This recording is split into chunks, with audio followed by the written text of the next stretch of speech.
मुंबईतल्या धरणांमध्ये सरासरी 9.1%च पाणीसाठा शिल्लक आहे। पावसाळ्याचा सव्वा महिना संपल्यानं चिंतेमध्ये वाढ होती। अप्पर वैतरणामध्ये 24.84, मोडक सागरमध्ये 20.9, त्यासोबतच मध्य वैतरणामध्ये 13%, भातसामध्ये 21%, विहारमध्ये 21% पाणीसाठा आहे, तर तुलसीमध्ये 9%, तर तानसामध्ये 15% इतका पाणीसाठा पाहायला मिळतोय।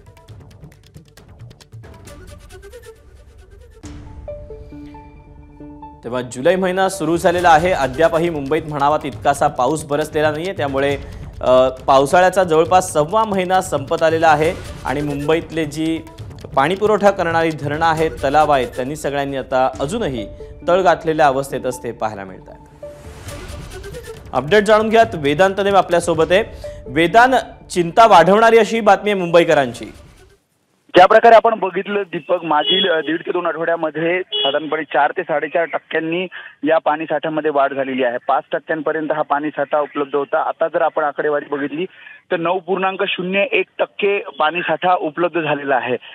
यामध्ये प्रामुख्याने आपण बघितलं तर दरवर्षी साधारणपणे या दिवशी साधारण 14 ते 17% पाणी साठा हा या 7 जलाशयांमध्ये उपलब्ध असतो। मात्र अजूनही 9.01% हा पाणी साठा उपलब्ध आहे। त्यामुळे मोठ्या पावसाची म्हणजे या जलाशय क्षेत्रामध्ये मोठ्या पावसाची अपेक्षा अजूनही आपल्याला आहे, कारण जर अशाच प्रकारे पाणीसाठा पुढे राहिला तर पाणी टंचाईची वेळ मुंबईकरांवर येऊ शकते। वेदांत, धन्यवाद दिलेल्या सविस्तर माहितीबद्दल। एबीपी माझा, उघडा डोळे बघा नीट।